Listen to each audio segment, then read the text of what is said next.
Hallo ihr Lieben, willkommen zurück, willkommen zu Elianas Reise. Im letzten Kapitel hat Eliana endlich ihre Freunde in der christlichen Gemeinschaft besuchen können und dort ist sie auch noch. Während sie mit Deborah auf dem Sofa saß und sie sich Bilder anschauten, ist in Arti der Verdacht aufgekommen, dass die beiden verwandt sein könnten und das wird jetzt überprüft. An der Stelle machen wir heute weiter.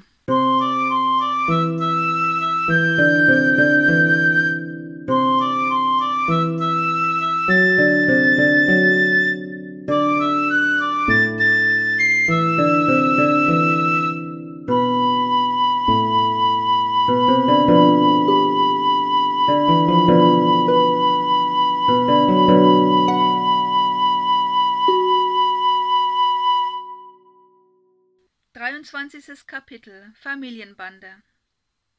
Eliana genoss die Zeit mit ihren alten Freunden in vollen Zügen. Lediglich das Essen war bedeutend karger, aber schmackhaft, mit Liebe zubereitet und gerade genug. Das Wiedersehen mit Broderick, der völlig überrascht war, erwies sich als Feuerwerk der Freude. »Nun, Frau Doktor«, neckte er sie, »wie geht es den werten Patienten?« »Wir warten auf eine Lieferung Schrauben«, scherzte Eliana.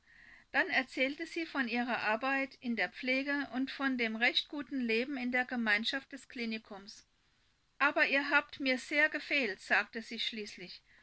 »Du hast uns auch gefehlt, uns alten Leuten«, gestand Broderick. »Aber da du ja noch ein paar Tage hier bist, komme ich auf jeden Fall noch mal durch.« »Mach das«, sagte Eliana. »Wie geht es Fanny?« »Oh, Fanny«, sagte Broderick gedehnt. »Sie hat mich verlassen.« »Das ist schade«, meinte Eliana bedauernd. »Und hast du jemand Neues?« »Ja, eine Alina. Schon seit einem halben Jahr«, antwortete Broderick. »Sie arbeitet nicht ganz so gut wie ihre Vorgängerin, aber sie trinkt ab und zu ein Gläschen mit mir.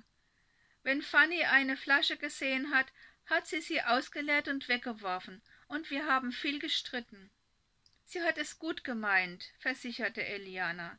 »Sie hat sich um dich gesorgt.« »Ja, ich schäme mich auch ein bisschen«, gab Broderick zu, »aber sie war mir dann doch zu streng und auch zu eigenmächtig.« »Verstehe ich«, sagte Eliana und seufzte. »Versprichst du mir, dass du Maß hältst?« »Großes Ehrenwort«, sagte Broderick und hob die Hand zum Schwur. Eliana wusste dennoch, dass dieser Schwur möglicherweise nicht viel wert war. Als Broderick seine Tour fortsetzte, ging Eliana zu Arti, um mit ihm noch ein wenig über Roboter zu fachsimpeln. »Es gibt etwas, das du vielleicht wissen solltest«, sagte er, als Eliana sich neben ihn an seinen Computer setzte. »Das Ministerium für technische Entwicklung bringt bald ein Gesetz heraus, das die technische Ausstattung der staatlichen Einrichtungen vereinheitlichen soll.« »Was schließt du daraus?«, fragte Eliana. »Die Verwaltung wird weiter zentralisiert und überwacht. Außerdem hat man vor, die vielen unterschiedlichen und teilweise sehr alten Roboter komplett durch die neuesten Modelle zu ersetzen.« »Und was geschieht mit den alten?«, fragte Eliana erschrocken, denn sie dachte dabei an Elbix. »Die werden ausgeschlachtet und vernichtet«, sagte Arti. »Wann?« »Sie feilen noch an den Details. Wahrscheinlich werden sie zu Beginn des nächsten Jahres sukzessive anfangen, alt gegen neu auszutauschen. Eventuell aber auch schon früher.« »Arti, weißt du etwas über Beziehungen zwischen Menschen und Robotern?«, fragte Eliana, und sie wirkte sichtlich alarmiert. »Nicht viel«, meinte Arti. »In Japan gab es im letzten Jahrhundert mal eine große Modeerscheinung, und die haben das teilweise heute noch. In Europa ist mir nichts darüber bekannt. Wenn, dann würde ich mal bei Holland oder Schweden anfangen zu recherchieren.« »Können wir das machen?«, fragte Eliana weiter. »Hast du denn dein Herz an einen Roboter verschenkt?«, wollte Arti wissen.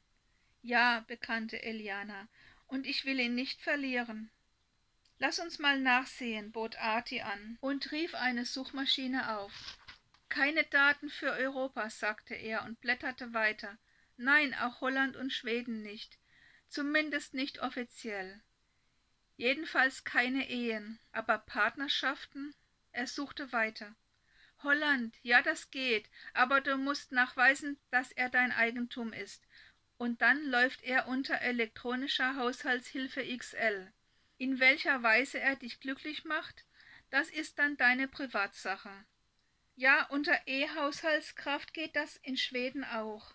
In Deutschland brauchst du eine Spezialgenehmigung und dafür musst du einen dringenden Bedarf nachweisen.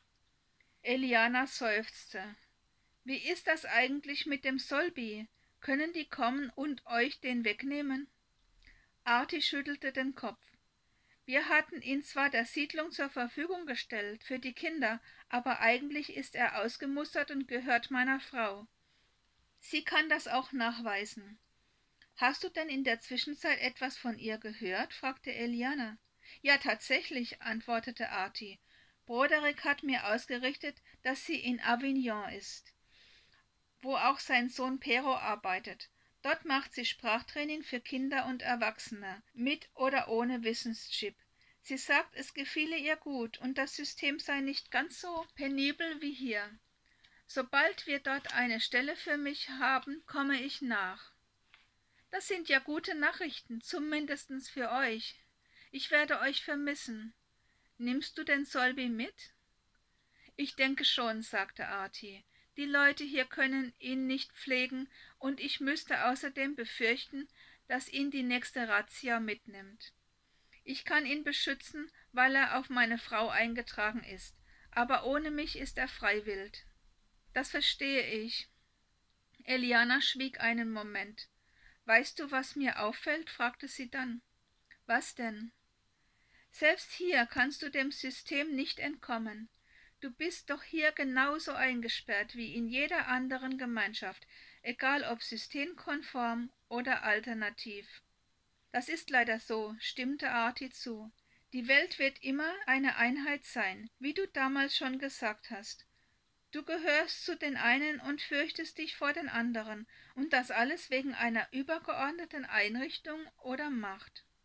Südamerika soll ein anderes System haben. Kannst du da etwas mehr für mich herausfinden? Ich schau mal, versprach Arti. Ich such dir das beste Land heraus, wenn ich denn überhaupt Zugriff auf irgendwelche Informationen bekomme. Danke, sagte Eliana. Keine Ursache, erwiderte Arti. Eliana lag lange wach. Sie beunruhigte der Gedanke, dass man bald alle Roboter in staatlichen Einrichtungen ersetzen und verschrotten wollte. Ob sie eine Chance hatte, Elbix vor der Schrottpresse zu retten? Schließlich würde er ausgemustert werden, so wie damals der Solby. Ein bisschen Zeit haben wir, dachte sie. Die Zeiten hatten sich geändert, und wer nicht um das Seine kämpfte, der ging gnadenlos leer aus. Vielleicht wäre es klug, einen Plan zu haben. Am nächsten Morgen wachte Eliana wie gerädert auf. Sie hatte das Gefühl, nicht geschlafen zu haben. In Gedanken versunken saß sie am Frühstückstisch mit den anderen und bekam keinen Bissen hinunter. »Was ist los mit dir?« fragte Arti besorgt. So kannte er seine kleine Rebellin gar nicht. Eliana seufzte. »Ich brauche Rat«, gestand sie. »Aber von wem? Ich habe keine Ahnung, wer mir helfen könnte.« »Erzähl mir nachher, um was es geht«, bot Arti an. »Und iss etwas, dann geht es dir besser.« Samian schob Eliana den Brotkorb hin.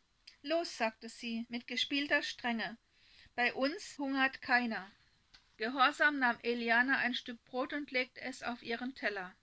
Sie sah es an, als wäre es gerade von einem fremden Stern dort gelandet, und sie würde ihm zutiefst misstrauen. Ein Blinken erfüllte die Luft. Deborah stand auf und öffnete die Tür. Ein fremder Mann übergab ihr etwas. »Warte bitte einen Moment«, hörte man Deborah sagen. Sie durchquerte den Saal und verließ ihn am anderen Ende. Gleich darauf kam sie mit einer kleinen Tüte zurück. »Für euer Jüngstes«, sagte sie zu dem Mann, »und vielen Dank.« Als sie zurück an den Tisch kam, waren alle Augen neugierig auf sie gerichtet. Sie legte einen Briefumschlag auf den Tisch und setzte sich. Dann sah sie Eliana an und sagte: »Das ist für uns. Wir schauen nachher mal rein.« »Das kann nur der Genabgleich sein«, schloss Eliana, und für einen Moment war die Neugier auf das Ergebnis größer als die Sorge um Elbix. Sie aß ihr Stück Brot auf, trank ihren Kakao und wartete mit Spannung darauf, dass das Geheimnis ihrer Herkunft vielleicht heute gelüftet werden würde. Der Tisch war abgeräumt. Deborah und Eliana setzten sich aufs Sofa und öffneten den Brief. 2 Blätter Papier befanden sich darin, ein Zertifikat und ein Duplikat davon. Mit angehaltenem Atem lasen sie das Dokument Wort für Wort. Archie beobachtete sie aus der Ferne, und er konnte sich eines Lächelns nicht erwehren. Deborah liefen die Tränen übers Gesicht, als sie das Schreiben auf den Tisch legte. Dann sah sie Eliana an und sagte mit zitternder Stimme: »Eine Mutter hast du nicht mehr, Liebes, aber würdest du auch eine Großmutter nehmen?« »Natürlich«, strahlte Eliana und schloss sie fest in die Arme. Archie kam heran und warf einen Blick auf das Zertifikat. »Verwandtschaft 2. Grades«, las er. Damit sind wir am Ende unseres heutigen Kapitels angelangt. Vielen Dank fürs Zuhören. Wir sehen uns nächste Woche am Donnerstag mit dem nächsten Kapitel. In der Zwischenzeit schaut euch gerne mal auf meinem Kanal um, da gibt es noch mehr zu entdecken als dieses Hörbuch. Bis dahin, lasst es euch gut gehen, bleibt gesund wie immer und wir sehen uns. Ciao!